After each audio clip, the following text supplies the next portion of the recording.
दोस्तों, मैं डॉक्टर अमन किशोर, consultant psychiatrist और विभाग अध्यक्ष कॉलेज मानसिक आरोग्यशाला। आज मैं एक मानसिक बीमारी जिसके इम्पल्स कंट्रोल डिसऑर्डर कहते हैं, उस ग्रुप के डिसऑर्डर्स के बारे में डिस्कस करूंगा।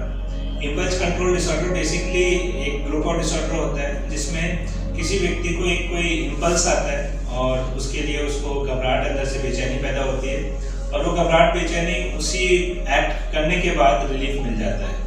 लेकिन उसके बाद उसको गिल्ट फीलिंग होता है कि उसको ये तो करना ही नहीं था और उसके बाद भी ये कर रहा है और क्यों कर रहा है। तो इसमें मुख्यतः 3-4 तरीके की बीमारियां आती हैं। पहला है ट्राइकोटिलोमेनिया।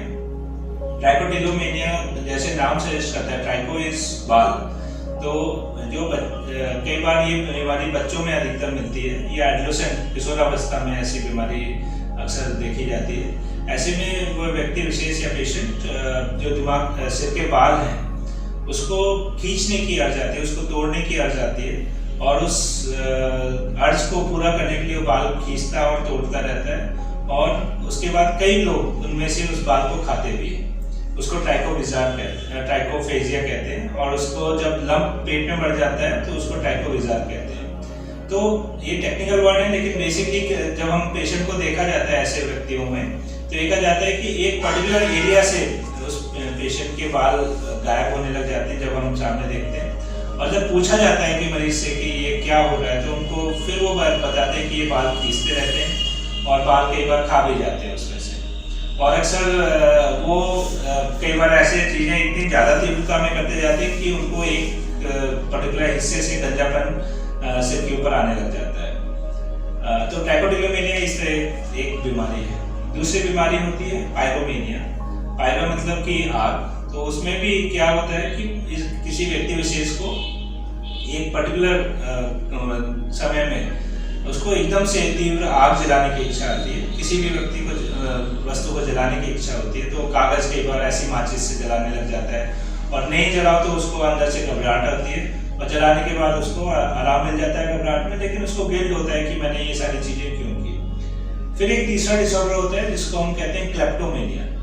क्लेप्टोमेनिया में लोग कई बार नहीं चाहते हुए भी घबराहट, बेचैनी की वजह से, जिसमें कि उनको लगता है कि ये करूंगा नहीं तो घबराहट बढ़ती जाएगी और उसको कम करने के लिए वो कई छोटी छोटी चीज़ों की चोरी करने लग जाते हैं। उनको उस चीज़ की ज़रूरत भी नहीं होती है और तब भी उस चीज़ को उठा लेते हैं वहाँ से और घर में जाके उसको रख देते हैं बिना यूज़ किए कई बार। और उनको फिर बाद में गिल्ट आता है कि मेरे को क्यों उठाना पड़ रहा है और इस तरह से। लेकिन कई बार डिफिकल्ट होता है कि जो आदतन चोरी करने वाले व्यक्ति होते हैं वो हैं कि ये क्लेप्टोमेनिया के मरीज हैं जो कि चीज़ें अनावश्यक रूप से चुरा के और सिर्फ जमा करते रहते हैं और उसको कोई दूसरे इस्तेमाल में नहीं लाते।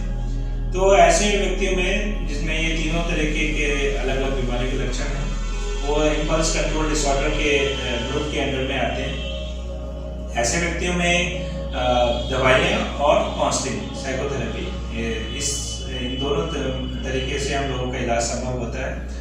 और ये जो ग्रुप ऑफ डिसऑर्डर है इसमें कई बार ओसीडी वाले लक्षण भी मरीजों में मिलते हैं और ओसीडी से रिलेटेड जितने भी बीमारियां होती हैं वो भी कई बार साथ में पाई जाती हैं। तो ऐसे व्यक्तियों को एक होलिस्टिक अप्रोच की ज़रूरत होती है जिसमें कि दवाइयाँ, साइकोथेरेपी या काउंसलिंग के साथ साथ जब हम ट्रीटमेंट करते हैं तो जल्दी से आराम मिल जाता है और आगे चल के इनको ये चीज़ें बढ़ती नहीं है और जिसकी वजह से उनको कॉस्मेटिक या कोई और सामाजिक परेशानियां नहीं होती।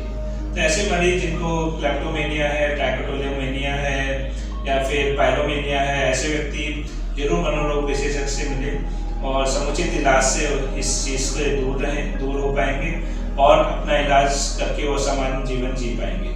नमस्ते।